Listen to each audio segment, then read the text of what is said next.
Alrighty, people, welcome into the first stream of the week for the Fantasyland Football channel. We were live yesterday on our Dynasty channel, but we are back today to do some 2025 drafts. We're going to have a combination of some rookie drafts and some real drafts. Rookie drafts, sorry.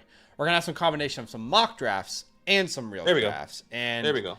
We are excited to have you guys with us. How many days until kickoff? You know Daniel Macy is going to be there telling us 51 days until kickoff, which seems insane. I'm not going to lie. It's incredible. It's kind of crazy. Yeah. It's great and scary all at the same time. It's all happening already. What's up? Let us know if you're in the chat with us. Rich Sports is here. How we we see feeling, Parsons, we see Ethan. He says W stream, best way to end the day. What's up, Gator in the building? We got Bailey here. The Dennis family is present. Mi gente, how you doing? Welcome in. We appreciate y'all for being here. Jonathan in the building. Be a friend as today's stream begins. Hit that like button to show some love. We are on the road to 50K, which I think is one of many goals we have this year, and can't wait for you guys to help us get there as well. But let's start prepping for the season, and one of the ways we can do that is mock drafts. So, Badaki, how can people join today's mock draft should they want to draft with us and then, kind of get a feel of the lay of the land this year? Absolutely, guys. Join our Discord. That link is in the chat, and the link is also in the description. Whether you're watching now or later, this is our first time watching, or you've been here with us before, join our Discord, go to the land tab with the orange footballs, and then go to mock drafts. That's where we'll be posting every single mock draft for you guys leading up to the season. Okay, it is first come, first serve. That's exactly where the link is going to be sent. And I'll send that link out here in 3, 2, 1. There you go. And we always give our Discord people the first right of entry, and then if we don't fill up, we will we'll go ahead and put it in the YouTube chat as well. But that is always the best place to guarantee a spot. Appreciate you for being here. What's up, Joseph in the building? The Dennis family says, I'm so ready for this season. It's just feeling different this year for some reason. Definitely, yeah. It's a new season, that's why. That's why it's feeling different. Yeah. No, I agree. I kind of get where he's coming from, though. Like, everything feels a little bit different in a way. What's up, Daniel Macy says, smash the like button for the GOAT to Fantasy. I appreciate you, man. We do have a like goal today of 50 likes. With your help, I think we can get there. Scribbles, what's up? Welcome in. End Zone Party, welcome in. Powerhouse with a super chat here. He says, what strategy do you recommend for a 12-team Superflex league to make it more complicated? It's an auction league. Man, I'll be honest. Auction leagues are an entirely different strategy entirely. I know I said entirely twice, but I will say I would really, I wish I could give you your $5 back, because we don't ever want to pretend to specialize in something that we don't really participate in, and that would be auction drafting. We don't really do auction drafting, so I can't really speak from experience. Sure, I've done it a couple times, but I'm no expert in auction drafting, so I wish I could give you your $5 back. Do you have a different question that I can answer? Because I can't sit here and pretend and say, oh yeah, I'm gonna talk out of my ass right now and pretend I know exactly how to manage that. But we're gonna go ahead and start this just quickly. Sorry, I don't want to interrupt you, but this is a start 8 one quarterback PPR league. All right, here we go. Go ahead. Sorry. Just to answer your question, Powerhouse, I'm not, like Zach said, we don't want to pretend like we know anything, but I would imagine in a Superflex league, spending money on your quarterbacks is probably the most important one. Well, right? For sure. Yeah. So maybe continue to just go in that perspective, but I mean, if you have a certain allocation of, cash, I think if you're going to go hard on your quarterbacks, then I guess logistically you want to really be thinking about like running backs that you can hit on that might be really cheap, the veterans that aren't as expensive, your James Connors of the world that are later on, trying to hit on your veteran wide receivers that are down the board, like your Stephon Diggses, your Godwins who are coming off injuries, trying to get as many discounts as you can. So the draft starts with Jamar Chase, Bijan Robinson, Justin Jefferson, Saquon, Jahmyr Gibbs, and I am on the clock here. I think the 6th spot, of course, like the 1 spot, having Jamar Chase is incredible, right? But if you don't get Jamar Chase, I prefer to be at the 6th spot if I'm going to be at any position in the front half of the board. And I think it's because it's the last of this tier here of guys that you feel really confident in drafting at the top end of the board. And for me, that would be CeeDee Lamb. You know, you look at the back end of the board. I think the 7th spot is the worst. We've talked about this before, but I really, really love the back end of the board this year as well with the kind of builds that you can come out with. But we're going to draft wide receiver here. We're going to draft CeeDee Lamb, who, you know, despite Dak going down with the injury last year, still had a great season. And we obviously expect big things from him this year with a healthy Dak Prescott. Powerhouse says, would you recommend going after 2 amazing quarterbacks or go running back heavy? I think it also, that also comes down to how big your roster is, Powerhouse. Yeah, I think there's so many factors there. If you have a start 9 Superflex league, quarterbacks are going to be very important to your roster, you know. But if you're in a start 10, 11, 12, then, you know, quarterbacks, you might not prioritize them as heavily as these other positions. So it definitely, the way that your league is structured is definitely important as well. Fantasy settings should be the first thing you think about when you're thinking of a strategy, right? So yeah, I think it also depends on, obviously, I think a lot of the strategy in auction as well, like how much are people blowing their money early to where you can have an advantage. I'm probably trying to getting some of these high-end players a little bit cheaper because of how much money these guys spent already. But hopefully that helps, man. Derrick Henry at the 107 there. That's kind of somebody I was hoping to come back to me, but I mean, I would go ahead and take Devon Achane here. Malik Neighbors, Devon Achane at the 204. I feel like Henry and Achane's, they should be swapped. They should be swapped there. Yeah, and that's what a lot of people believe. I would be just as happy if I were to get Derrick Henry at the 204. Kind of been preaching this all offseason so far. I know Devon Achane gets a lot of those pass catching opportunities, but Derrick Henry just up there where we look at that production, finish RB4, 19.8 fantasy points per game. But obviously, there's a couple reasons why Achane was successful because of his quarterback position. But nothing too crazy right now on the board. Drake London goes. As Drake London does come off the board, man, I love that Neighbors Achane, the Amon-Ra CMC. I love those starts from you guys. Make it a real league. This is a real league, right? No, we're gonna do mocks first. No, this is purely mock drafts for right now. All right, looking at my best options on the board. You know, I don't like going tight end early, but Brock Bowers there. It seems silly not to go Brock Bowers there. I do think he's the best player on the board, so we are going to go ahead and grab him. Go tight end early.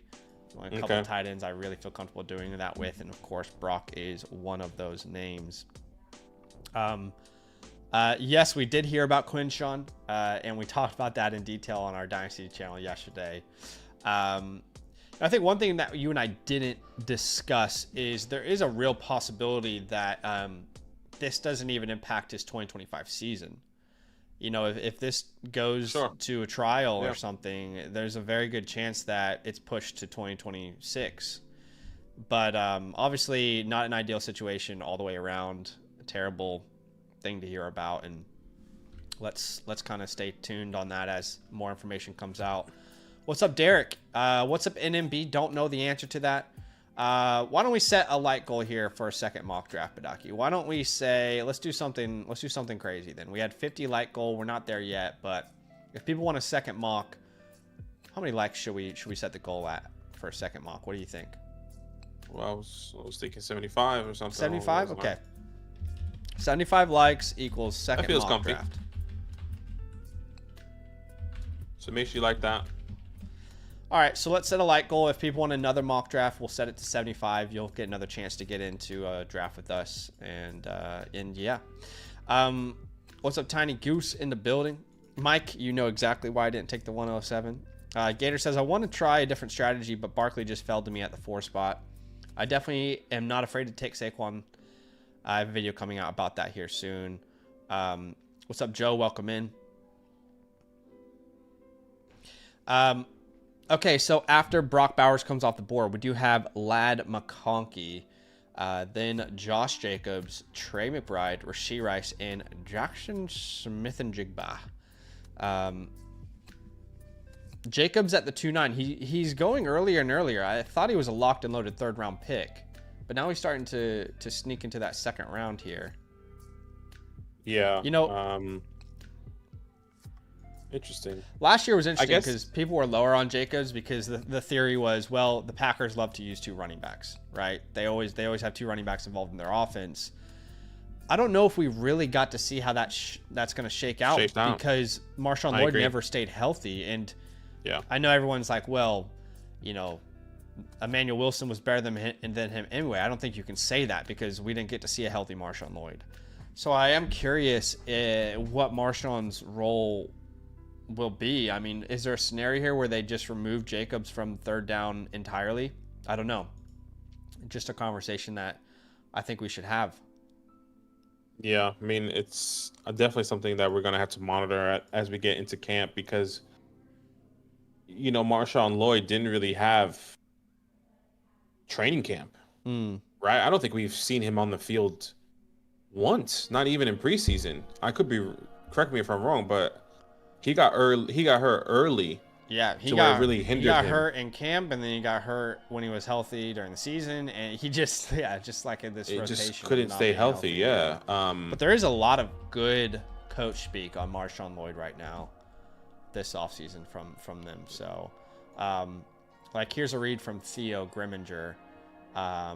After my pick, I'll show you guys as we see Taylor go at the 3-1. Starting to I'll be honest with you, dude. Like, if I knew Jonathan Taylor's starting quarterback was Daniel Jones for 17 games, I would rank him so much higher than if it was Anthony Richardson for 17 games. Sure. Like, genuinely, I know that sounds silly, but I think the reason I say that is because he had such a low target share with Anthony Richardson behind center that it's just so concerning to me if it's an Anthony Richardson-led offense. But if it's a Daniel Jones-led offense, I feel like we're going to see an increase in target share. And last year was almost more of like a floor. So he is such an interesting pick, and I think the 3rd round actually makes a lot of sense. I'm going to take Chase Brown here, my RB8.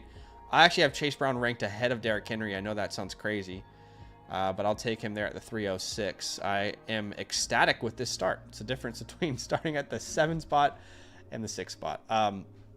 But what we wanted to do, sorry to kind of get off track there, is this is a read from about Marshawn Lloyd, okay? Marshawn Lloyd, this is from LaFleur. He says he's different in a lot of ways from some of the other guys. He's definitely has some great explosiveness and could be a really valuable weapon out of the backfield, I think. We saw that when he was healthy. And, you know, again, like they've had nothing but positive things to say. And, you know, people were really high on him, like Daniel Jeremiah. You know, I remember Daniel Jeremiah compared him to DeAndre Swift. I remember seeing that in last year's combine. And obviously the Packers drafted him high. Like, they had some belief in him. But we just never got to see him be healthy. So I think it's going to be interesting to follow that this year. Yeah. These guys, second chances for sure. You take Chase Brown there. I was hoping that he was going to fall to me at the 3-9. Terry off the board. How you feel about what's happening with Terry? Kind of came out today talking about how he wants to get a contract extension. He might not report to training camp. How is that going to hinder his upside, if there is any? Well, we know there is upside. Excuse me. How is that going to hurt, you know, us moving forward into the season? Really? Yeah, I mean, you know, I want you guys to listen to this interview he had today. So have a listen to this. This is what he said recently. JP Finley's a pretty reporter frustrated, there. I'm not going to lie. Talks about how frustrated he is with the organization. Yeah, I've been pretty frustrated. I'm not going to lie. You know, everything that has transpired up until this point has been disappointing and frustrating. You know, I've wanted to continue my career here. I've created my life here. You know, my wife and I have bought our first home here. So this has been somewhere where I've always wanted to be. And so anyway, you know, Terry, I understand his frustration as a Washington fan. Like, he has been, the stand-up name through just hell that this franchise has put him through until the last couple of years. But I also understand the organization wanting to be cautious of handing a big payday to a guy who's going to be 30, So I understand both sides. It doesn't seem like they're any closer to a resolution. And that's the problem. I do ultimately think like we weren't too far off to like feeling the same way last year about like an Ayuk who got a deal done, like a CeeDee Lamb who got a deal done. But the problem is I just think his ADP is way too high right now. To take him at the 307, I don't think a contract holdout is going to happen, but the fact that we're even talking about it means that I need him to fall further down for him to be of value in my eyes, if that makes sense. Yeah, it really questions.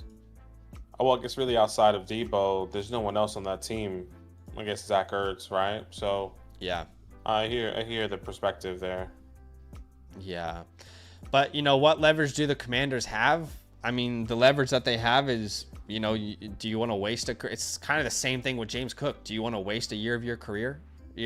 Like this is up to you. If they're truly not going to give him a contract, do you want to waste a year of your career? We're ahead of schedule here with Jaden Daniels. Like we can wait. But obviously I think he deserves to be paid, but maybe it's about the years and like the guarantees, because I don't think we should give him like a 4-year contract with a whole bunch of guarantees and a big payday. But if we can extend him like a year or two and give him decent money, I think that's the best resolution. But maybe that's where the details are not being ironed out. I don't really know the answer, but yeah, would love to see it get sorted. But I do think his ADP should be lower, considering we are. Anytime you're talking about Terry McLaurin, you're talking about the holdout as well. So. Yeah, I hear that. Breece Hall, Lamar Jackson, Marvin. You got a couple quarterbacks, 3 quarterbacks, actually 4 quarterbacks in the 3rd round there. I was really hoping Devontae Adams was going to come to me, and I go with Garrett Wilson at the 404 there. Another guy that got another contract extension there with Garrett Wilson, and now you're on the clock here. I'm on the clock. A lot of options I like. Feels good not having to think about tight end. But I do really like James Cook. I got a video coming out on James Cook, and I don't want to spoil too much, but the thing that I find the most confusing about the James Cook situation, can I be honest with you, Badaki? Because like I get it, like he played like under 50% of the snaps, and he's a regression candidate. Like all that makes sense, but people are saying to avoid him as if he's more expensive this year than he was last year. I mean, last year you were drafting James Cook with the idea that he could break out and be like a 15+ point per game scorer. He was only the RB 19 in points per game in 2023. You know what I mean? Yeah. And he was the RB 13 in drafts. And then he comes out and he averages almost 17 points per game. I know he's a touchdown regression candidate. Look at those yards per carry, though. But guaranteed 5+ yards. But he is cheaper than he was last year. I don't think people understand that. Like he is going almost a full round cheaper than where he was last year based off ADP right now. Yeah, and I think we kind of had this conversation earlier or once before. If James Cook got a 2-3 year contract extension, I don't think he moves up significantly. I don't think people are going to take him ahead of the Breeses, the Browns, the Williams. Maybe ahead of Walker. I don't know if people have the confidence of taking him ahead of Alvin or Marion that has gotten off the board right now. I think he goes ahead of those 3. I think he goes after Brees, but ahead of Walker, Kamara, and Hampton if he gets a contract. Yeah, but it's still such a good price though for someone in the 4th round. Yeah, or early 3rd in that 3-4 turn. I get that there's like regression potentially coming. Like that definitely makes sense to me. I'm with you if you feel that way, but also like, what are we? I don't know. Like he already broke out, and you're afraid to draft him cheaper than what he was last year. That part just doesn't compute with me very much. But yeah, I can understand people's overall concerns. Appreciate y'all for being here with us. What's up, Poppy? He says just turned in. Zach got Brock Bowers at 207. Huge deal. Yeah, I definitely think he's gonna be higher than that in every draft you guys are in. But yeah, I think Dylan says I don't know. He averaged 16.7 with 18 touchdowns. Maybe he will average 15. If you're telling me James Cook is averaging 15 points per game and I took him in the 4th round, perfect. We're Perfect RB2 for me. Yeah, like you're kind of like that's exactly what I'm saying. We know the regression's on the way, but he is cheaper than what he was last year before he even showed that he could score over 16 points per game. I don't know. I just don't understand why everyone's like don't draft James Cook when. Yeah, I just don't understand it. What's up, Nathan? Welcome in, man. He says, do you guys have any advice on how to maximize the amount of luck in fantasy football besides no kicker defense and more flex spots? So, minimize luck. The other idea, and to be honest, this isn't really a fun idea, but you're not asking a fun question. You're asking a question of, how do I make this more of a skill-based game rather than a luck-based game? And I'll be honest with you, a lot of the reason we love fantasy football is because there's a lot of luck involved. Right? I mean, let's get on the same page here. I'll take George Pickens here in the 5th round. Just realized I got double Cowboys. That's a mistake from me. But I'm trying to engage with the chat and answer different questions. But if you really want to remove luck from the situation, which some people argue less fun, is you add a game against the median each and every week. So that means every week in the season you have 2 matchups. All right, you have the matchup against your opponent and the matchup against your entire league, right? So, all right, you beat your opponent 170 to 120. That's 1 win. And then the average points from your league that week were 150 and you scored 170. That's 2 wins for you. Now that can go the opposite way. You scored 75 points this week and your opponent scored 90. Well, not only do you lose that matchup, but your entire league averaged more than 70 points as well, so you lose 2 matchups that week. So that's how you remove a little bit of luck. My dog is freaking out. Give me a second. No, yeah. Look, having the game against the medium is luck. Or not, it removes the luck. But I think the whole point of fantasy football and the whole part of it, or the reason why it's fun, is because of the luck. You have to think about games. Think about the actual NFL. Sometimes it's about lucky calls. It's about a lucky catch. It's about having these minimal luck, which feels really lucky at the time while we are watching it. Sometimes makes it as exciting. So I definitely understand the question and the perspective, but I think that's a huge part of it, and I don't think you should try and take it away. But I hear what Zach is saying. A game against the medium, I've always been against it, because if that's the case, then specifically, obviously, it doesn't correlate. But if it's like an NFL game, like sure, the Lions scored 58 points, but the the Chiefs beat them by 2 points. Doesn't mean the Lions get a win in that column. But once again, that's more in the real life scenario. So that's kind of what why I'm bringing it up. And I was really hoping for either Travion Henderson or Isaiah Pacheco, but that's okay, because my next best available running back there, I'm pretty sure, would be.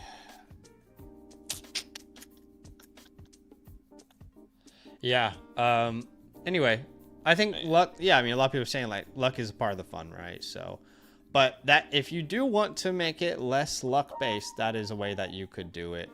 Man, running backs are going hot and heavy in this one. They are going hot and heavy. I was hoping for Henderson or Aaron Jones. I didn't like the wide receivers on the board outside of Hunter there, so I was hoping that one of those guys was going to at least come back to me. But that's okay. Sorry, my dog was freaking out again. Someone's cooking. Appreciate y'all for being here on the stream. If you don't know, people are asking for another mock draft, so we set the like goal to 75. And if we reach 75 likes, we'll do another mock. Currently looks like we're about 20 likes away. So if you want to get another mock draft in, maybe you have a chance to join us, then go ahead and hit that like button. I messed up because I was trying to entertain the stream and also draft. I took 2 Cowboys wide receivers. If I was to do this again and it was a real draft, I probably would have gone T-Mac there at the 506. Would have gone McMillan. Took a little chance on a young rookie. With Quinshon out of the picture, it does make well, this is the thing, like Quinshon might not even be out of the picture. That's the funny part about this whole thing. Like he might not even be suspended. None of us really have a full understanding of that situation right now. But it kind of does make the running backs, there's less leeway of certainty, maybe is the best way to say it. And I think really after Caleb Johnson, I'm not sure there's another running back I'm really obsessed with here. So that's the way I'm going to go. Of course, if we find out Judkins is not going to deal with the suspension this year, it probably would have been Judkins there. But yeah, same for me. Yeah, it would have been Judkins there for me. But once again, this is where you figure out where you take the risk. Like if I had 3 running back, like if I'm Tebow right here, and Judkins is there. I mean, obviously, you only have 2 wide receivers, but maybe I'm interested in taking Quinshon, taking a chance here, potentially, right? It all depends on your structure. If he is suspended, if he's not suspended, or let's say we don't even have the news, and as we get closer and you have a draft early, these are the type of chances that you're going to have to be taking. Yeah. Nathan asks, is there any concern over James Cook's contract? The way you play this, like, if you were in a draft today, and if James Cook is still holding out and it's late August and they haven't resolved it, which they probably will by then, but let's just play out that scenario where that is the case. They haven't figured out the contract, James Cook is still holding out, and you have to draft and the season's in 6 days or whatever, right? In that scenario, well, James Cook is going to fall around probably. You draft him, and then you draft Ray Davis around early and just guarantee that backfield. Yes, you want to hit on players that you know, backups and handcuffs that you don't already have ownership of, but that's just a play where you're like, I'm getting a round discount on James Cook, but I'm also securing the bag with Ray Davis in case James Cook's situation gets bad. So yeah, exactly. Yeah. CB says you got to draft Dak now. Oh my gosh, too many Cowboys. Never want to have too many Cowboys on your team. Yeah. Dylan says, that's good. By the way, Sutton in the 4th is too high. Where did Sutton go? At the 409. Ishmael, what's up, man? Says, you have any hopes for Breece Hall to return to a top 5 running back? Top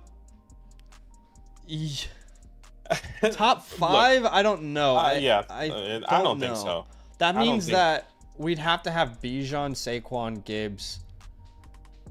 Like those guys are locks if they're healthy. And it's just I know there's this narrative that Justin Fields loves to check down, which it's more about volume. That is the concern with a Breece Hall. It's about a lot of his good seasons in fantasy have been accompanied by high volume targets. And when you have an offense led by Justin Fields, you're typically not throwing the ball very much, are you? Right? No. I mean, Justin Fields as a starter is bottom of the league. One of the bottom 3 passers in attempts per game, right? Could have said that in a better way, but you get where I'm coming from. He's not throwing the ball much when he's starting. And maybe that changes this year. Maybe they let him rip. But no one has ever built an offense around Justin Fields and said, we're going to throw the ball much. No, it's we're going to run the ball a lot, and we're going to throw the ball when we need to. So if someone's telling you, well, look at Justin Fields' check down percentage. Sorry, doesn't matter. Because when you go from letting Aaron Rodgers throw the ball 40, 45 times a game, I know that's hyperbole, right? To Justin, throw it when we need you to. The percentages don't matter when the pie is a lot smaller. So for him to be top 5, I think it's far-fetched. I think it's too much. He'd have to have a James Cook type of touchdown season, you know? And I think it's a big ask, personally. I don't personally see that. I think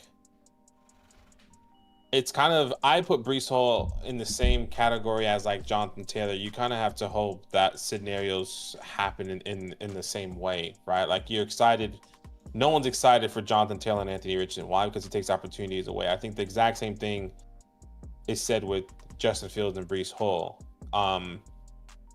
Now Jonathan Taylor's situation is different because he has Anthony Richardson is injured, and we can see a quarterback that doesn't run the ball as much. So I don't know. I think top 5 is difficult. If I had to put my stamp on where Breece Hall is going to finish, I think he finishes like 12 to 15 range. Like that's where I'm at. That's where I feel comfortable to say that's where I'm putting my money at for Breece Hall. I think there's a lot of other running backs that have better situations that can easily finish higher than Breece Hall next year. Well, this is perfect. Wanted a wide receiver last round, and I was considering like Jameson, Worthy, these guys, but I also looked at Chris Olave, and I thought, do I have a similar range of outcomes here with Olave anyway? So I kind of kicked it down the board, and I'll take Olave here at the 706. Ridley's interesting. You know, I heard on Stock Exchange, I was watching their stream earlier today while I was getting ready, and they mentioned that Ron Stewart, which we love Ron Stewart as well. He does great work. Yeah. He had a statement about Calvin Ridley, and I want to remember what it was. You know, I don't remember the exact words they used, but it was basically like,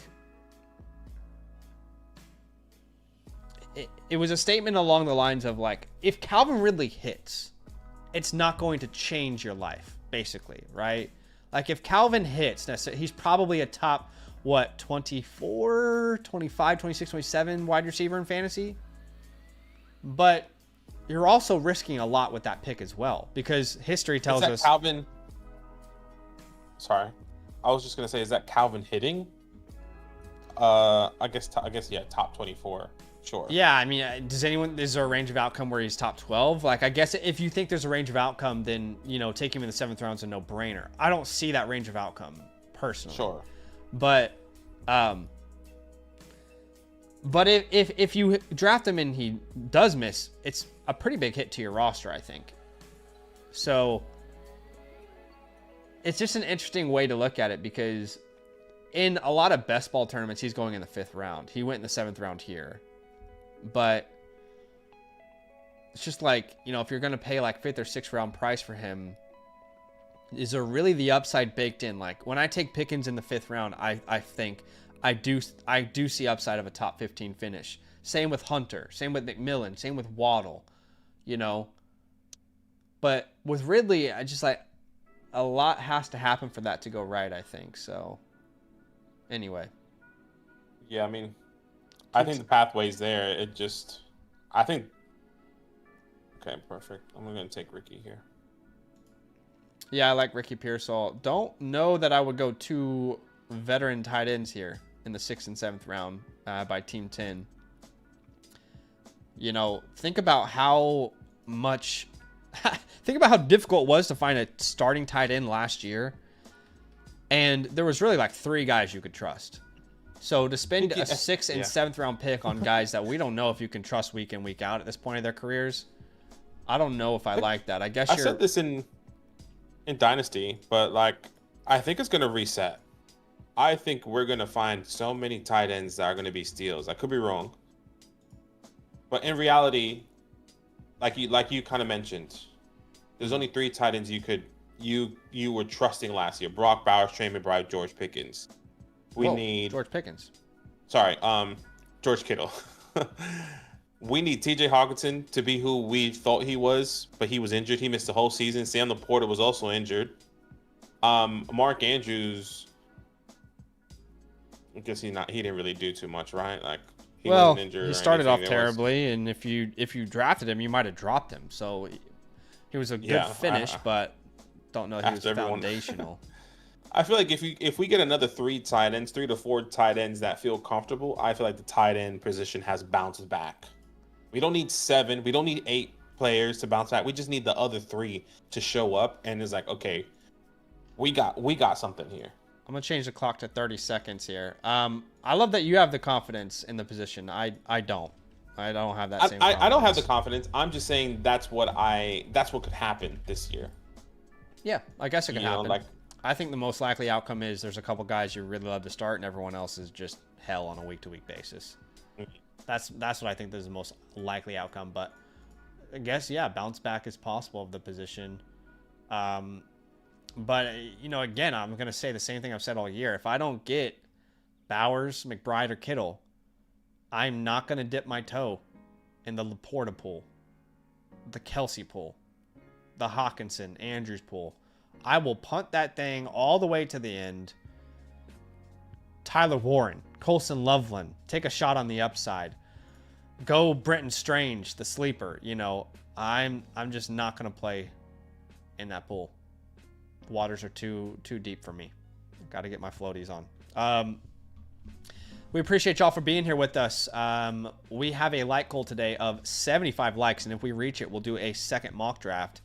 We're actually very close to that goal, so I think we're going to hit it. You guys are incredible. I appreciate you for being here. What's up, LT Gray? Welcome in. Welcome in. Good to have you here. What's up, Monkey in the building? Z's here. Love.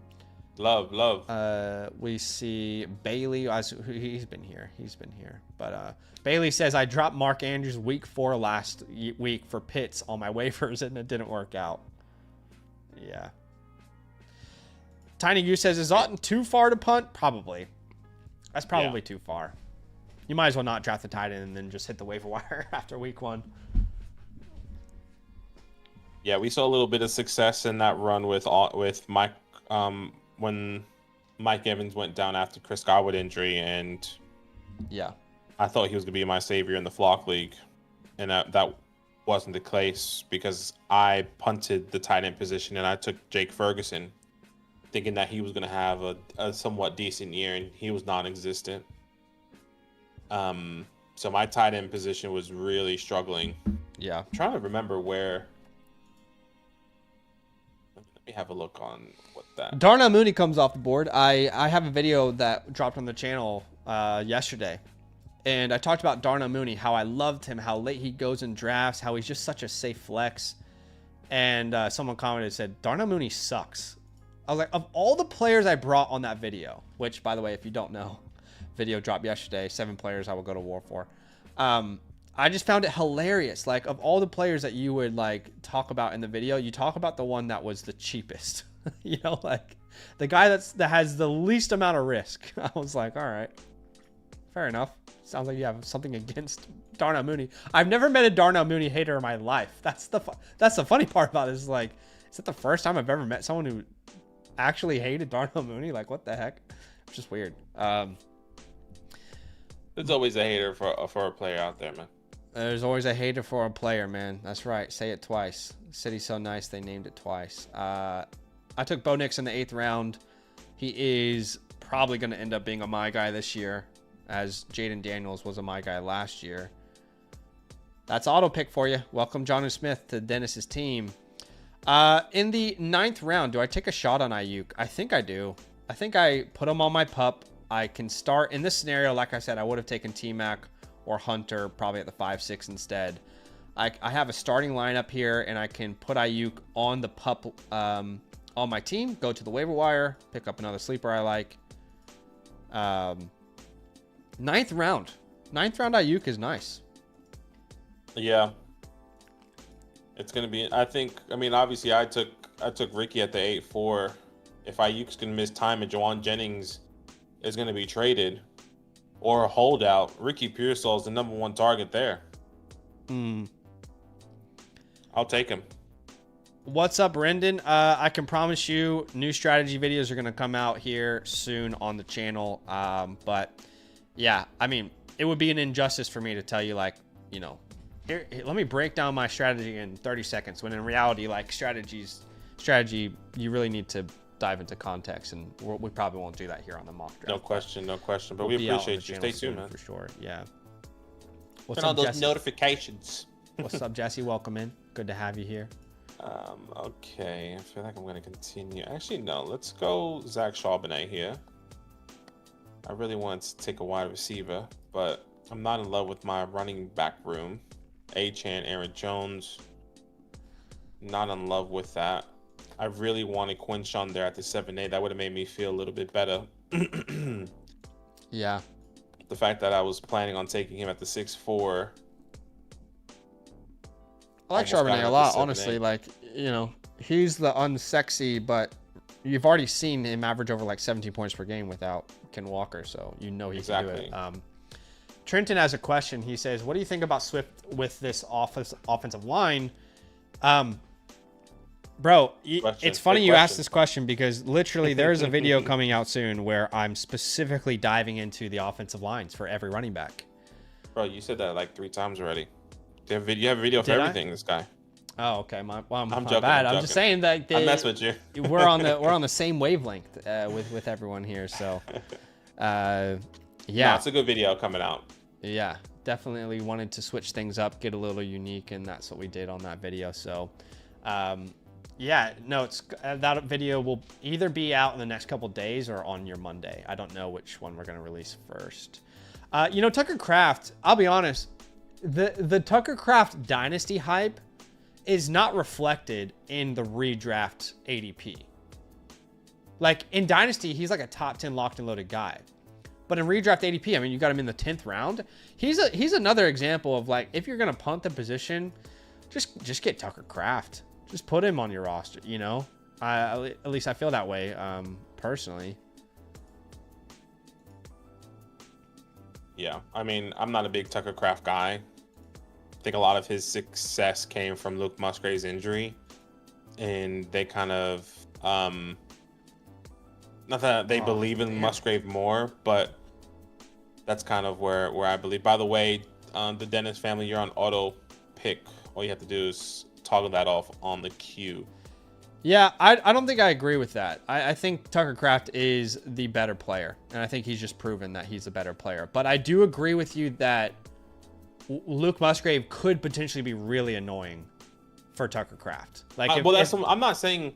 Sorry, continue. Go ahead. Like, if Luke Musgrave can stay healthy, I think he'll be more involved than people are comfortable with. I think that's maybe where your concern might lie. But at the same time, you and I don't agree with the Tucker Kraft hype specifically in Dynasty because of his price. You can't make that argument in redraft. He's a 10th round pick. No. He's over 100 in ADP. So I just think... I don't know. I think he's a great bet this year in redraft if you're going to punt this. My personal opinion was Scribbles, and now I'm responding to Scribbles. Was we didn't see Tucker Kraft on the field until when? Not until Luke Musgrave. Not because Luke Musgrave. Excuse me. We saw Tucker Kraft on the field because Luke Musgrave got injured. Before that time, not that Luke Musgrave was superior, not that he was the guy. It was the fact that we just didn't see him. So kind of like what I was talking about yesterday with Quinshon and Samson, right? Why did we see Tucker Kraft on the field? Because of the opportunity. Now, is that going to revert back to Luke Musgrave this year? I don't think so. And I'm not saying that is. I'm just questioning it. And if that is the case, if there was a world out there where it's 50-50, then Tucker Kraft potentially is undraftable. Like, Luke Musgrave has to get a significant amount of the target share for him to be relevant in this offense, because not only did Josh Jacobs get targets, Matthew Golden, we're projecting him to get targets. Jaden Reed fell off the face of the earth. Well, I think it's important to remember that it's not like they were drafted rounds apart. They were drafted picks apart in the same exact round. Picks apart. And this might be just a Hayden Hurst, Mark Andrews situation where you drafted one earlier, but the other player's better. And that's I think that's kind of where I sit, even though I loved Musgrave as a prospect. But also, Badaki's right in the sense of it is too early to rule out Luke Musgrave. But I do think this is Tucker Kraft's spot. And now, the only reason why I'm saying that, because I do believe it's too early, and that's probably the best way to put it, it's because they believed in Luke more going into the season because he was the initial starter. It wasn't like, I could understand if would we be having the same conversation if roles were reversed? 100%. But that doesn't mean that Tucker Kraft is the superior talent. Doesn't mean that Tucker Kraft has instantly won the job. I just personally think I wouldn't be surprised if the roles were reversed again for the beginning of the season. It's like, well, what the hell happened to Tucker Kraft? Right. Anyone could be right, and that's the beauty. We'll find out. Yeah, that's why I always say in Dynasty, there's so many Luke Musgraves out there. Just pick them up. It's not going to cost anything. See what happens, because if that scenario does happen, at least you got him. The Dennis family is getting destroyed by the auto picks right now. I'm gonna take Jerome Ford here. You know, if there is some sort of suspension or exemption, then having him in the 11th round would be a player potentially you could sell in certain leagues. Yeah. But did we reach our like goal of 75 likes to get another mock draft going? Did we reach that goal today? Let's see. Yes. Wow, you guys. You guys obliterated the like goal. All right, let me get another mock draft going here. Yeah, and as he's doing that, guys, join our Discord. Hopefully that Nightbot puts in the chat. Join our Discord. That link is in the description, but I'll put that link in the chat before the Nightbot there. Join our Discord. Go to the LAN tab with the orange footballs. Go to the mock draft tab. That's where you can join each and every mock draft, whether you are watching now or later. Then goes Nightbot. It is first come, first serve. We also ask if you have been in the first mock draft, maybe give somebody an opportunity to join the second mock draft, because obviously we're all trying to get as many mock drafts into this season. So we appreciate you. And once Zach sends that link to me, I'll send that link to you. Yep. So again, Mike Badaki said, in our Discord, you will see under the LAN tab, the mock drafts tab, and that's where that link will be sent there. You can go ahead and send that out. We can get that filled up. Yeah, put that out here now. Once again, the mock draft tab, 3, 2, 1. All right, there goes that link is out there. Good luck, everybody. Let's see. One more selection left.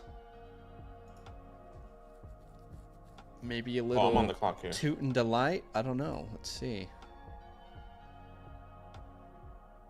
Rashid Shaheed probably shouldn't be going this late, if we're honest. I mean, it doesn't feel good taking Chris Olave in the 7th when Rashid Shaheed still hasn't been drafted. Okay, I don't know if that's auto pick or not. I don't know. It was auto pick, but I didn't realize how much time I had, because I was just me for 1 hour. That's so annoying. Let's see. Appreciate y'all for being here with us. He says, let's hit 169 likes. That'd be awesome. Derek says, we didn't see Tom Brady on the field until Bledsoe got hurt, and then boom, the GOAT. And then there you go. See at the top. CB says, Darren Waller's going to be a top 10 tight end this year. Oh, my gosh. Oh, gosh.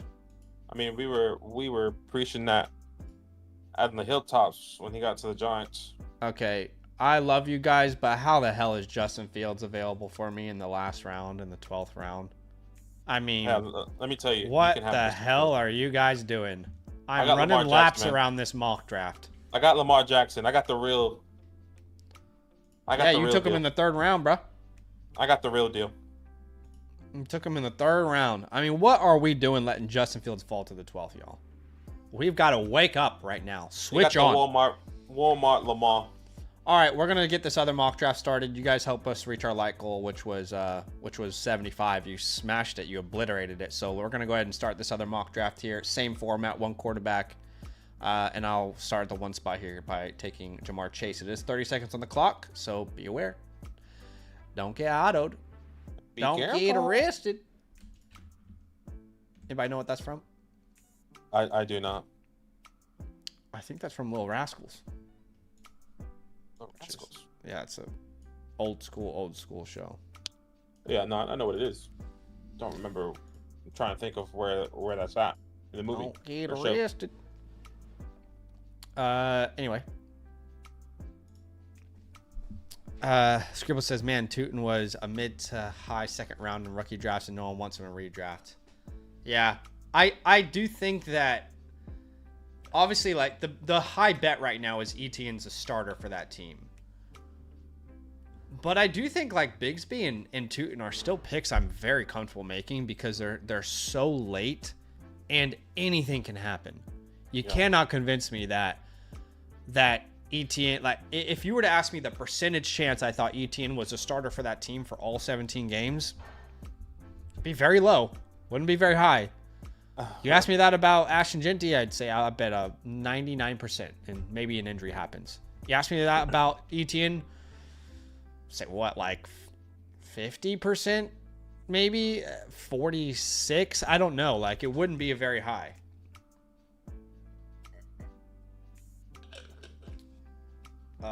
Okay. Well, in this mock draft, Ashton Genty goes up to 107 here. Yep, Mr. Ghost King has the Ashton Genty logo, so maybe he was always going to take him here. Maybe. Let's see. I mean, best available is Puka, so he gets auto pick there already. Yeah, and Guti, make sure to go to your roster and turn off the auto. You've done that already. So what are you thinking here at the 12 spot? Yeah, this is pretty easy for me. I'm gonna go Brian Thomas, and then I'm gonna go running back and Derrick Henry. Or, yeah, I'll go Derrick Henry because I took Devon A-Chan last time. Okay. I should have went Derrick Henry and Devon A-Chan. Actually, change it for me. That would be fun. That would be fun. That would be fun. That's what I should have done. Actually, that would have been. I would have known. Yep. What's up, Gator says, what do you guys think about me taking Trey Harris and Luther Burden in back-to-back rounds? I don't really think about it too much, to be honest, Tebow. I mean, they're fine late round bets, but the range of outcomes are very murky on both of their teams. But you know, 10th round picks, it's not. I can't like sit here and say like you made the wrong pick. I mean, we're talking 10th round and beyond, 11th round and beyond. So I don't mind betting on some young talented players, but yeah, I don't have a strong opinion hard on it, to be honest. I would just say I think it's hard to draft Luther Burden. I would rather take a shot on like a second quarterback, or like a backup running back, you know, like the Ray Davis of the world. Obviously, he was off the board before your pick, but like if Ray Davis or Dylan Sampson with the situation, Jaden Blue, I would rather take those chances because I find it really difficult to see a pathway for Luther, specifically this year, unless there's an injury. But yeah, well. Or do you believe what Ben Johnson is saying, that the depth chart, there is no locked and loaded depth chart right now? Because that could favor a Luther Burden. But overall, like I tend to agree with you that in general, I'm not obsessed with the idea of it. As Jamar Chase was my first pick, I'm going to come back here and grab maybe a Josh Allen. And we're also going to grab a Jonathan Taylor here. Now, we love mock drafts. All right, everybody loves a mock draft. Badaki loves a mock draft. I love a mock draft. We all love a good mock draft. But we also love putting our money where our mouth is as well. And if you guys are new to the channel and you might not know this, we are doing real best ball drafts. The Rabbit Tournament over on the FastDraft app. I just got into one, and oh my gosh, Bijan Robinson went at the 101. So 20 seconds on the clock. I'm going to go ahead and queue up my Jamar Chase pick here at the 102. But this is a one quarterback tournament. It's a start 8, 10-team PPR. And we've been just smashing these tournaments like left and right. We can't stop jumping into this Rabbit Tournament. So would love to just show you guys what that looks like here. Would love for you guys to draft with us. We have a little group chat going.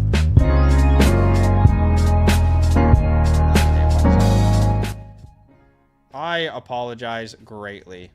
My bad, guys. What I was trying to say is we all love mock drafts, but I'm going to do a real draft here on FastDraft. This is a Rabbit Tournament. It's a one quarterback start 8, 15 round tournament, 50K prize pool, 10K to first place. And we have a group that we're kind of starting to draft with over on FastDraft. They've got a great Discord, and we have a group chat that we're building. Love for you to come get into a Rabbit Tournament with me. If you've never played on FastDraft before, then I would love to have you come join us. Very simple. All you got to do is download the FastDraft app, use the promo code LAND. We'll match a deposit up to $50. That is 10 free drafts and Flex 4 on us, multiple free rabbit tournaments on us. And when you finish your first contest, I'll send you my rookie report and my season rankings completely free. You can check out the pinned comment. I actually just pinned the comment itself, but in case you need to see it again, there it is. Again, we'd love to have you guys draft with us because we all like talking about the hypotheticals. Like, oh, well, this is what I might do in a mock, but it's different when you actually put money into a tournament and say, well, here's my actual conviction on a player. And the first round here, some crazy things have happened. Like CMC is at the 106. You can see Derrick Henry and Chase Brown is the combination at the 10 spot on the turn. Puka fell to the 203. So people are getting some insane starts right here. And you would almost think this is a mock draft, but it's actually a real draft. People are putting money on the line here. But again, would love to draft with you guys. I'll show you both drafts kind of as we're going here, as Brock Bowers was the latest pick there. But here in the third round of this mock draft, we have Lamar Jackson, Garrett Wilson, Jacobs, Higgins, Brown, Rice, Hall, Daniels, Kyron Williams, Kittle, Adams, Kamara, Hurts, Cook. Funnily enough, you saw Chase Brown go at the 306 here in Sleeper. His ADP is way lower on Sleeper than it is on FastDraft. Now, I'll be honest. I apologize. That's coming up again. I've never seen Chase Brown go this high. In the FastDraft, he went at the 201, which is just nuttery. Bro, Badaki, what the hell is happening? I just got a Jamar Chase Brian Thomas start. What is going on in this rabbit right now? I never dreamed I could start a draft like this. And no, this is not a mock draft. This is a real draft. Real money on the line here in the rabbit. And I somehow just started Jamar Chase and Brian Thomas. This draft is drunk right now. I'm having a great time, though. But Mike Evans just went off the board here in the fourth round. So you started your draft, Brian Thomas. You got him at the 112 in this fast draft. I got him at the 209. Which is insane. Henry, Adams, Kamara. Love Kamara. He's just so safe. Yeah, just getting both my wide receivers and my running backs out the way there in that turn there. So I feel really confident in that. And then let's see who's going to come back to me at the 512. But I'll definitely have a couple opportunities here, I would say. Nothing too crazy in this draft here, by the way. The only big thing I would say in this draft that's happened, specifically on Sleeper, is probably George Kittle at the 311. Okay. That is That's significant. the highest we've seen him. But it doesn't seem crazy to me, though. In the mock draft that we saw, though, or the first mock draft, he went at the 411. He went a whole round earlier here. That doesn't seem crazy, though. I'm on the board here. Almost got Bucky Irving to fall. He didn't. Instead, we're going to go ahead and just grab Josh Allen and see what happens on the turn. So we started our draft with Jamar Chase, Brian Thomas, Josh Allen. And we're about to make our second pick here. There's a third round reversal in this tournament. And yeah, wow. I think I might just go Breece Hall so I don't let the running backs fall too far. Wow, imagine you could start your draft like this. I mean, I just did in a real draft. But imagine you could start your draft like this. Chase, Brian Thomas, Josh Allen, and Breece Hall. That seems broken to me. I don't know. Yeah, that's next level.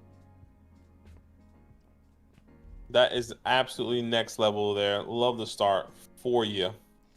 As Metcalf comes off the board here, I am at the 1 spot here. We got Josh Allen in both drafts that we're doing simultaneously. Really hate, and I mean that, I hate the wide receiver room on the board right now. So I think we're going to smash a couple running backs. We'll grab Chuba for some security. And then we'll go Harvey for some upside. And just kind of anchor the wide receiver position a little bit there.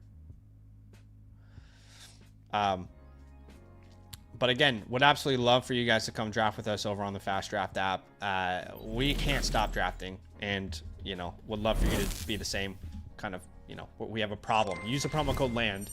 We'll match your deposit up to $50. That's 10 free drafts on us and Flex 4.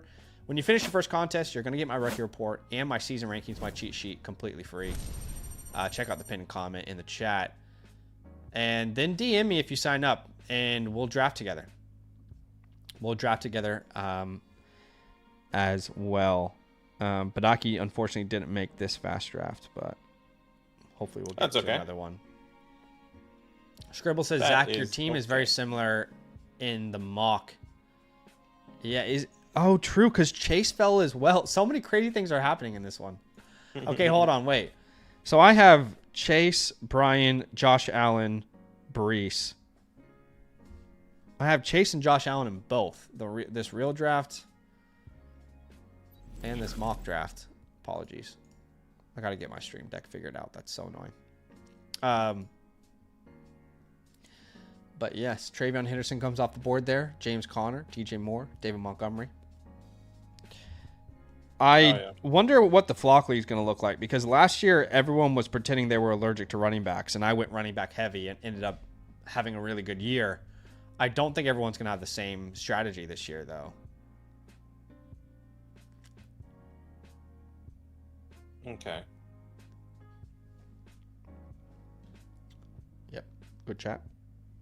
Sorry, I probably zoned out there. What was the question? I was just talking about the flock league. I was just reading something on the back end there. Oh, that's okay. All right. What was the question? Hold on 1 second. Sorry, I'm about to make a pick here in Fast Draft. So we started off with, like I said, Chase, Brian Thomas, Josh Allen, and Brees Hall. A lot of wide receivers and running backs have come off the board there. We've got Kamara available to us, which I like. But I also love the idea of grabbing Jameson. So we're going to grab Jameson here as our third receiver and just see what the edge does. So they go Sutton and Worthy. We're gonna keep punting running back just to try and make a really unique roster. We're gonna go DK Metcalf there in the 6th round. So we have 4 wide receivers through 6 rounds here in this rabbit. I'm loving that build. You just made your 2 picks there. Walk us through those 2 picks. I took Caleb Johnson and George Pickens. Wanted to get another running back secured. Obviously, I took Aaron Jones last. But wanted to go kind of like what you did, an upside type of play. Aaron Jones feels more safe. Caleb Johnson has the higher upside.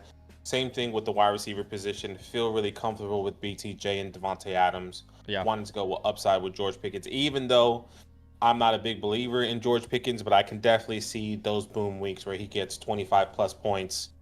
But I personally believe you can definitely see some. I love it. Some lower tier games as well. Scribble says Badaki's taking Pickens. What is happening? I mean, let's encourage it. I'm happy. Look, I'm always going to take chances. Yeah.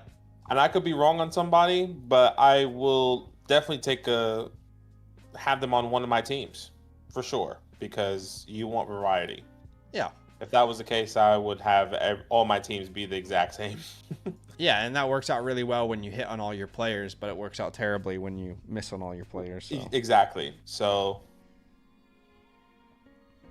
I could have easily went a different route. But we'll wait and see. But anyways. What? Yes, Flock League. No, I was just saying I think it'll be interesting to see how the Flock League drafts this year, because last year everyone was allergic to running backs. And everyone thought they were, I just remember like rewatching the vlog, like Mason was like, all these guys are idiots. They're going to take running backs, and, I'm going to take all the wide receivers. And yeah, I need to rewatch it as well. My response to that was just to take all the running back value, But I don't think people are going to be drafting that way this year in the Flock League. So I'm super interested to see what the board's going to look like. I think last year was a big learning curve. When you go into a league where you don't really know anyone, but now you know a little bit of people's tendencies. I know Danny loves Travis Hunter. Yeah. How high is he going to be taking Travis Hunter? Yeah.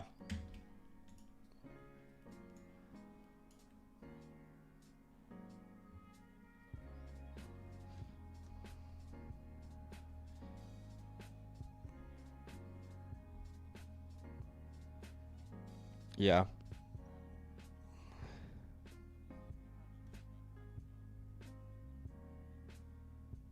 Yep. So, okay.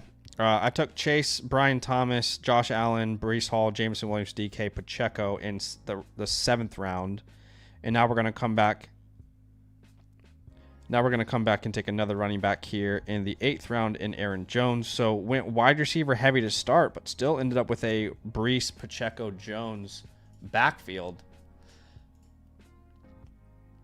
So I'm very, very happy with that start. Couldn't be happier, honestly. Haven't figured out tight end yet, but I feel like in best ball I can just throw kind of the kitchen sink at those last rounds at just tight ends that I think have, spike weeks or the potential to break out. Definitely feel like quarterback is more important in this format to hit on early. So I've got like a really high share of Josh Allen and Lamar Jackson and the Daniels, the Hurts in this tournament, which isn't typically the case in my like home redraft leagues necessarily.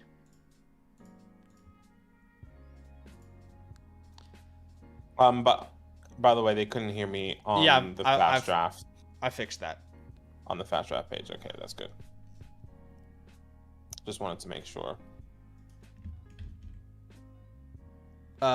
As we see Addison, Ridley, Godwin, Judy, Jonnu Smith. It wasn't an auto pick. It was a real pick there. Yeah, wow. Tony Pollard. Yeah, wow. A lot of players was not expecting to come off the board right there. Which means people are falling to me. Joseph says, what creator do you fear most in the Flock League? I don't think we fear anyone. No, we don't fear. Yeah. I fear God. That's right. I fear God. I don't fear man, I fear God. Yeah, no one really scares me. Classic. Good one. Shout out to Devontae Adams. I thought that was Antonio Brown. No, it's not. It wasn't Antonio Brown. It's DeAndre Hopkins. Oh, okay. That's who it was. I watched the Antonio Brown Kill Tony episode recently, and dude, he was gone. He couldn't even speak. There was a point in time he couldn't speak. See that? He was in a different dimension entirely. Like, yeah, I didn't know. All right, I'm about to make another pick here in the Rabbit Real Draft on the FastDraft app. Let's see who's available. I do like betting on Evan Ingram a bit. I would like to get my Jordan Mason exposure up, so we'll take Jordan Mason first. See what kind of happens at the turn here. If they go Bo Nix, it's a great pick for them. They should stack him with Evan Ingram if they're smart. Okay. So they take Mark Andrews. Interesting. I'm much more inclined to take like a Jaden Reed in a best ball format than I am in a traditional redraft league. So I'll take him off the board as well. Had plenty of spike weeks last year. He just didn't have that consistency. So he's a much better pick in this format than let's say, these sleeper leagues that we might be a part of as well. So yeah. Not bad. Good size. Fears his own potential. Scribbles is asking, what's that Tracy Scatterboo split gonna look like? I personally think it's 50-50. I know a lot of people believe, a lot of the community, if I'm not mistaken, believe that Cam Scatterboo is going to take over Tyrone Tracy, but I think they complement each other so well that they're just going to split that backfield. I think we'll probably see Tyrone Tracy early on, but then we'll start to see the trend of Cam Scatterboo complementing him in that way. Yeah, the trend I've seen in the comment section is very much the opposite, though. That people just believe that it's Tracy's job and he's not going to lose it. And those people also say things like, like they say that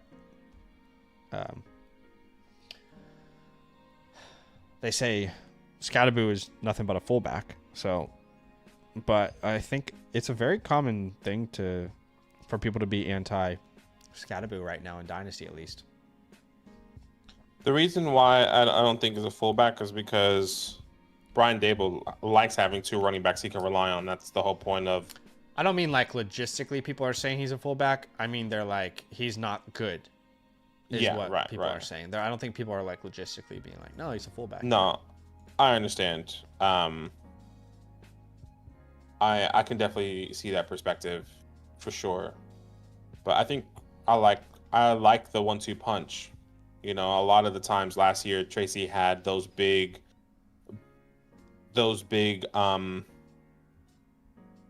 runs, right? 20 plus runs, 15 plus runs. He had big gaps and gashes down the field, and then he'll be exhausted. And then who comes in? Devin Singletary, who doesn't give you the same push, the same burst, the same energy.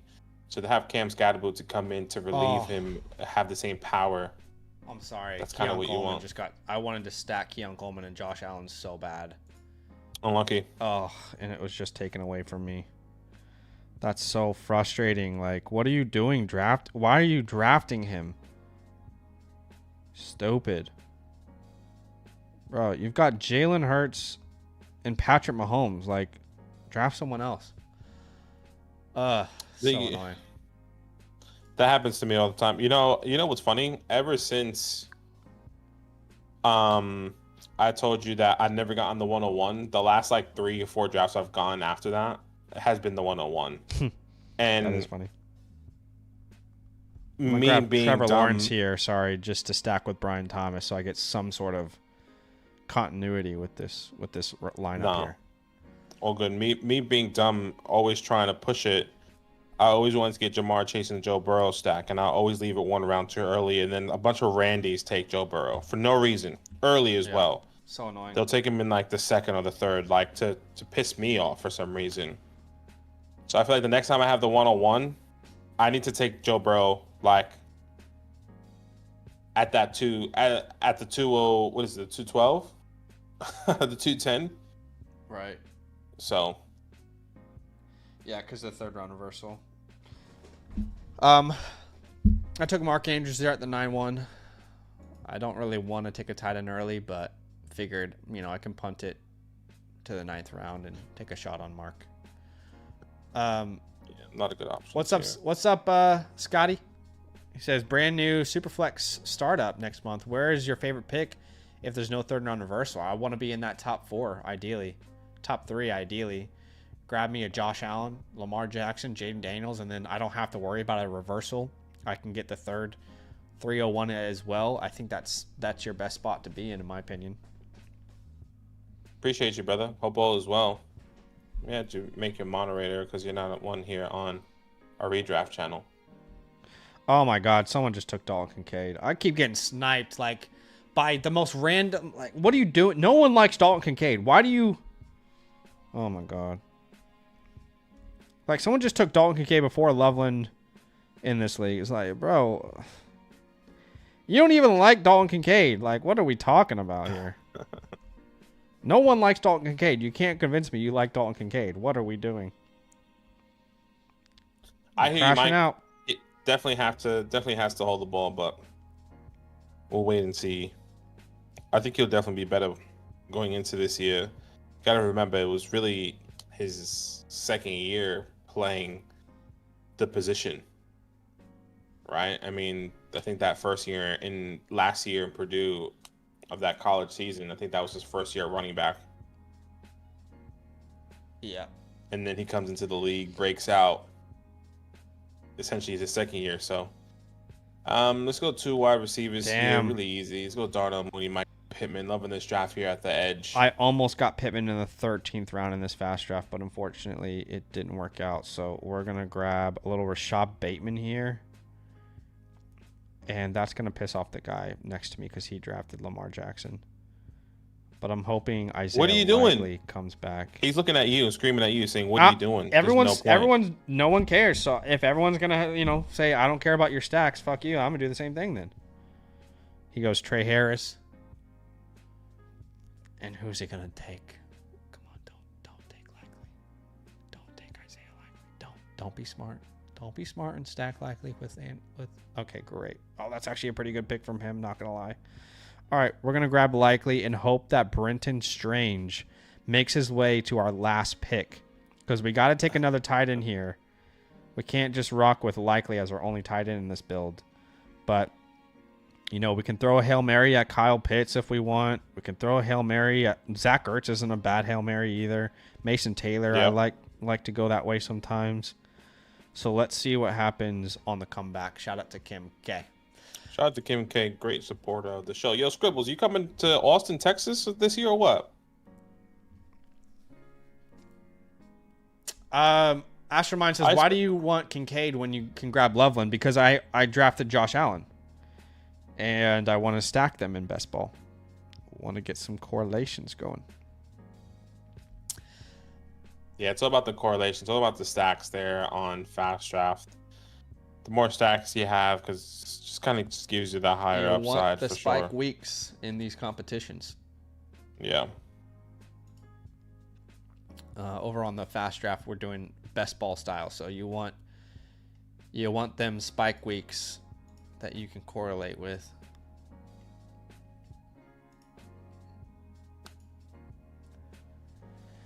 When is the flock draft this year? I believe it's happening on August 16th. 16th, yeah, Saturday, August 16th. We're not gonna be drafting that live. Technically, we're gonna be recording that flock fantasy video for you guys. But the meetup is after, so that will be August 17th, which is Sunday in Austin, Texas. So I hope to see some of you guys out there. You know, it'll be cool. I think, from my understanding, I think the names like Daniel Macy said that they were going to try and come out. I'm not sure what he's going to do. A lot of our good longtime supporters said they were going to come out earlier. Obviously, we're just waiting for those dates. But either way, whether you're here and you kind of just lurk in the background and you are supportive of, you know, anyone else on the site, we would love to see you, meet you. It's all great fun. We had TD Vulture come out last year. It was great to meet him. We also met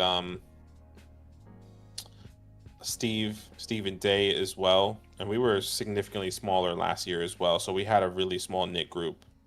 So it'd be cool to see a big community of you guys come out. So all right, here in the last round, just an update on my tight ends. Goddard, Ferguson, Henry, and Pitts have all come off the board, but that's fine because we want Brenton Strange. And for the love of God, someone please make my day. Okay, we only have one pick left. Don't do it, Vikings. Perfect. All right. Not bad. Not a bad way to finish. We'll stack Brenton Strange with Trevor Lawrence. So that Trevor Lawrence pick in the 12th round ended up being a double stack there with Strange and Brian Thomas. Speaking of Strange, the weirdest draft I've ever had. Like, to get Chase and Brian... just such a weird draft, man, but I kind of love it. I'm excited that I got to put a team like that together. But that is that's the nature of the beast, I guess. That is the nature of the beast. Would love for you guys to come join us on the FastDraft app. I'm going to jump into another rabbit here. 15 round, one quarterback type of tournament. If you've never played before, you can download the FastDraft. If you use the promo code LAND, we'll match your deposit up to $50. So that is, multiple free rabbit tournament entries on us anyway. So you can get some free money there. But we'd love for you guys to come join with us, draft with us. There's 3 spots remaining in this rabbit.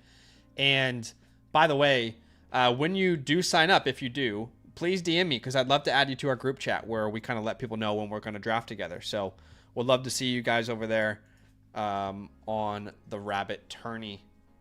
Honestly, when I wake up, I kind of just jump into a draft.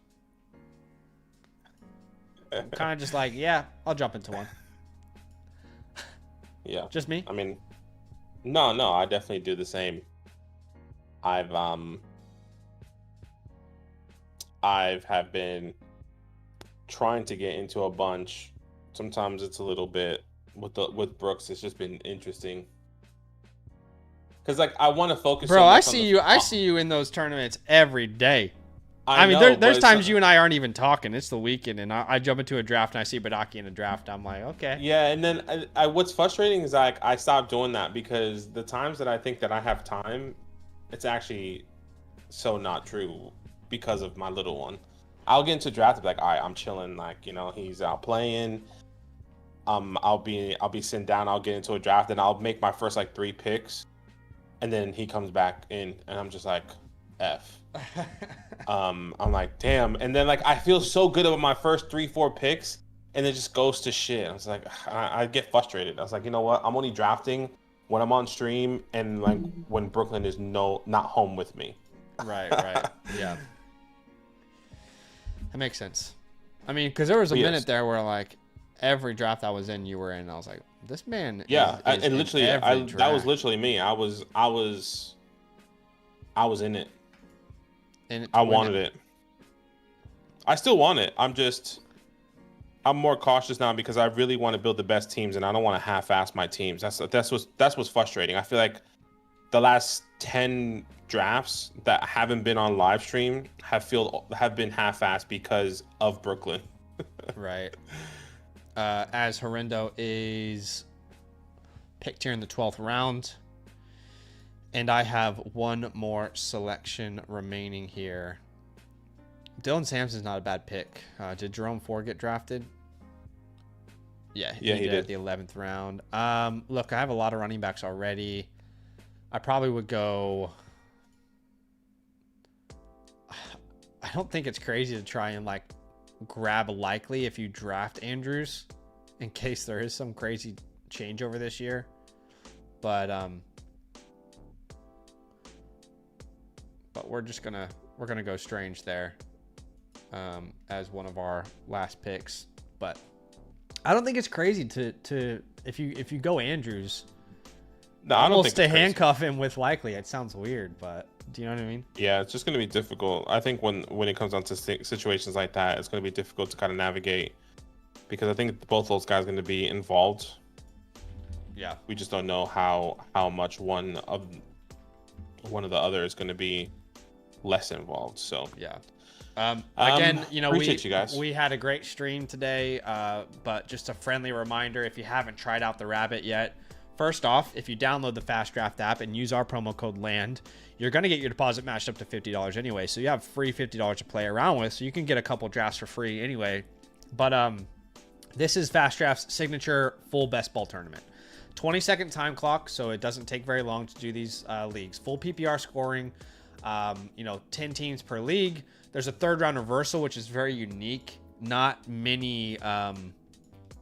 I don't think there is another best ball tournament that does the third round reversal. I could be wrong, but I don't think there is. You can read up all the information about it if you'd like there. Everything about entry fees to scoring settings, roster requirements, how the prize pot is distributed. But again, we would love to draft with you guys over on the FastDraft app. And we said this on our ReDraft channel, or on our Dynasty channel. We partnered with FastDraft back in April. And, I just want to let you guys know, we were very cautious with who we decided to partner with. Last year, as we started to grow, and you guys were awesome, and we put a lot of effort into the channel, not only live streams, but our content, like our video content as well. We were very, very hesitant to agree to any deal someone offered us. I mean, we had a lot of, it's not that we're like popular or we're cool or anything, but you have a lot of people emailing you about potential opportunities. Here's an opportunity, do you want to promote this? Do you want to promote that? And Badaki and I were very careful to protect you guys of like, we're only going to partner with someone if we enjoy their product, we use it, and it was something that we actually believe in. We're not just going to partner with someone random. And that ended up being FastDraft. It's a very young app. It's very young in its life cycle. It's actually a benefit to you because you have a better chance of winning a tournament over on FastDraft than any other best ball tournament that you're going to join. But we were very, very cautious to make sure that we only signed a deal with someone that we actually agreed with, or we just weren't going to sign a deal. So again, I'll say it one last time. If you haven't downloaded the app yet, genuinely would love to play with you. Download the app, use the promo code LAND. Let's get in some drafts together. We'll match deposit up to $50. That's about 10 free Flex 4 tournaments or 2.5 rabbits for free on us. When you finish your first contest, I'm going to send you my rookie report and season rankings for 2025. So you're ready to go for your home league as well. Check out the pinned comment if you want to get a direct access to sign up. But a bunch of people DMing us saying, hey, I signed up. Let me join the group chat, and we're adding them. So appreciate y'all for being here. Love. That's it for today. And we'll see you guys soon. Not tomorrow, but the next day we'll be live again. So we'll see you guys then. Yeah.